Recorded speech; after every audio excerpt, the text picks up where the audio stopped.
month, and it's free, and asked people to download it. It had a very standard user agreement, similar to those used by companies like Facebook and Twitter.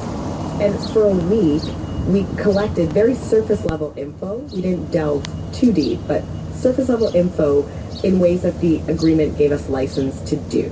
And they accepted these terms. So they gave us access to having remote control their camera phone. And we took pictures of them without them knowing. Really? Yeah. I know, it was creepy, I know. Creepy, yeah. I know. But we just wanted to, again, to just like hit it home, strike a chord. We also looked at some of their text messages, call logs, tracked their location at times, and presented it to them. But it was uncomfortable, I'm not going to lie, Mark. And for me and my producers, we just kept reminding ourselves during our meetings that the end goal here is greater awareness and knowledge about what's really going on. So how surprised were your testers by, the results of the experiment, how much stuff you were allowed to do?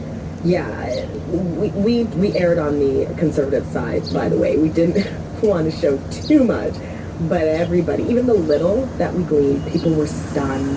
They felt violated. They said they all felt violated, but they weren't upset with us entirely. They were also upset with themselves that they didn't read through these terms and conditions carefully. And they didn't realize that, they gave us permission to single out those kinds of personal details that they felt were protected and private on their phones. It was a wake-up call. But at the same time, when I asked, are you going to change your behavior, knowing all of this? Most were unwilling to part with their apps. They said the fun, the convenience, it's worth the trade-off. Now, you also spoke with Canada's Privacy Commissioner, Danielle Carrion. What does he think it would take then to reduce the amount of personal information our apps have access to if people aren't, willing to go out of their way to do it?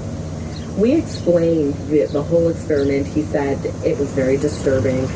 One of the problems, though, is that even when companies violate privacy regulations, they're not all doing that, but when they do, it's difficult to penalize them in Canada.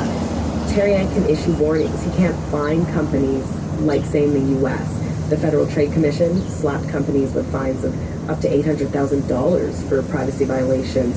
Europe is cracking down, forcing companies to spell out what information they're taking from app users, when and why. So there's people who say Canada needs to beef up this enforcement, monitoring, have stricter regulations around the privacy laws. And Tarian says he's holding consultations to figure this out. But at the moment, there's only so much he can do. People can file complaints, and he can investigate, but that's about it.